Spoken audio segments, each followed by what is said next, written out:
ভারতে অবস্থানরত ক্ষমতাচ্যুত সাবেক প্রধানমন্ত্রী শেখ হাসিনাকে কড়া বার্তা দিয়েছেন বাংলাদেশের অন্তর্বর্তী সরকারের প্রধান উপদেষ্টা ডক্টর মোহাম্মদ ইউনূস। তিনি বলেছেন, শেখ হাসিনাকে ভারতে চুপ থাকতে হবে। ঢাকায় ডক্টর ইউনূসের সরকারি বাসভবন যমুনায় ভারতীয় সংবাদ সংস্থা প্রেস ট্রাস্ট অফ ইন্ডিয়া পিটিআইকে দেয়া এক সাক্ষাৎকারে এসব কথা বলেন তিনি।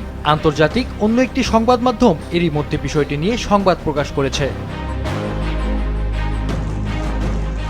ছাত্র জনতার বিক্ষোভের মুখে ৫ই আগস্ট পদত্যাগ এবং ওই দিনই দেশ ছেড়ে ভারতে আশ্রয় নেন শেখ হাসিনা। গত ১৩ই আগস্ট শেখ হাসিনা ভারতে বসে বিবৃতি দেন যে বাংলাদেশে যে সহিংসতা, হত্যা ও ভাঙচুর হয়েছে তার সঙ্গে জড়িতদের চিহ্নিত করে বিচার করতে হবে।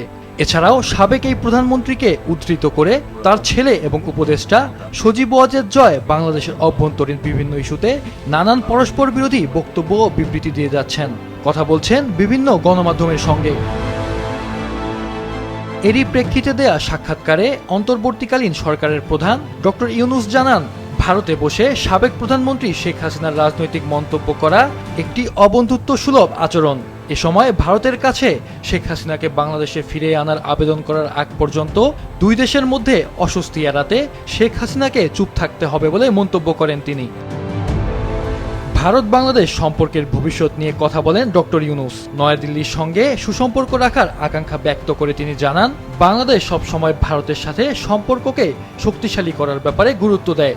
তবে দিল্লিকে আওয়ামী লীগ ছাড়া সব রাজনৈতিক দলকেই ইসলামপন্থী হিসেবে চিহ্নিত করার প্রবণতা থেকে বের হয়ে আসার পরামর্শ দেন তিনি। শেখ হাসিনা ছাড়া বাংলাদেশ আফগানিস্তানে পরিণত হবে এমন ধারণা ও প্রচারণা থেকে বের হয়ে আসতে হবে বলেও মন্তব্য করেন প্রধান উপদেষ্টা। সাক্ষাৎকারে শেখ হাসিনাকে দেশে ফিরিয়ে আনা নিয়েও গুরুত্বপূর্ণ ইঙ্গিত দেন ডক্টর ইউনূস। তিনি বলেন, অন্তর্বর্তী সরকার বাংলাদেশের জনগণের জন্য ন্যায় বিচার নিশ্চিত করতে প্রতিশ্রুতিবদ্ধ এবং শেখ হাসিনাকে দেশে ফিরিয়ে আনা প্রয়োজন ন্যায় বিচারের জন্যই এবং তার বিচার দেশের জনগণের সামনে করতে হবে বলে জানান প্রধান উপদেষ্টা ডক্টর মোহাম্মদ ইউনূস। ভারতের সঙ্গে দ্বিপক্ষীয় চুক্তির ভবিষ্যৎ সম্পর্কে কথা বলতে গিয়ে ডক্টর ইউনূস বলেন, ট্রানজিট ও আদানির বিদ্যুৎ চুক্তির মতো কিছু চুক্তি পুনর্বিবেচনার দাবি রাখে।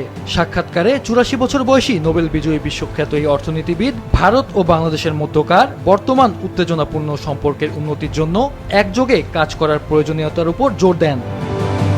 মাহফুজুল হাসান, মাছরাঙা নিউজ ডেস্ক।